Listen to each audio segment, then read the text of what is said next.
Hello guys, good morning. আমি অঙ্কিতা। কেমন আছো তোমরা সবাই? আবার একটা নতুন ভিডিও। আজকে সকাল সকাল গেছিলাম জেরক্স করতে, কারণ মায়ের অন্নপূর্ণা ভাণ্ডারের জন্য অনেক ডকুমেন্টস লাগবে, সেগুলো জেরক্স করতে হবে। উফ, ভাই রে ভাই, অন্নপূর্ণা ভাণ্ডারের ফর্মটা দেখে তো আমার মাথায় হাত। 12 পাতা। তারপর বাড়ি এসে খেলাম ঘুগনি আর পরোটা। আর পরোটা খাওয়ার পরে তো আমার লাঞ্চ করতে একদমই ইচ্ছে করছিল না। মাঝখানে আমি একটু ঘুমিয়ে পড়েছিলাম। ঘুম থেকে উঠে দেখছি ভীষণ জোরে ঝড় উঠেছে। ওই যে হয় না, বৃষ্টি আসার আগের মুহূর্তটা যেমন হয়ে যায় থমথমে, সেরকম হয়ে গেছিল। চারিদিকটা অন্ধকার করেছিল আর ঝড় হচ্ছিল। এত গরমের মধ্যেই ঝড়টা না সত্যিই অনেকটা স্বস্তি দিয়েছে। তারপর আর কারেন্টও চলে গেছিল। ওই যে বললাম দুপুরবেলা লাঞ্চ করিনি, তাই বিকেল 3:30 নাগাদ আমি এখানে খাচ্ছি ডালিয়ার খিচুড়ি আর ডিম ভাজা।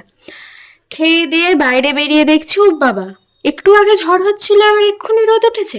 এই আকাশটা না খুব ভালো অভিনয় করে কিন্তু। তারপরে এই যে চাবি টাবি নিয়ে আমি যাচ্ছি দাদুর বাড়ি। দাদুর বাড়িতে দিদাটা আসবে, যে দিদাটা দাদুর বাড়ি পরিষ্কার করার কাজ করে। তো তাই জন্যই দরজাটা খুলে দিতে হবে, কারণ দাদু তো দোকানে গেছিলো।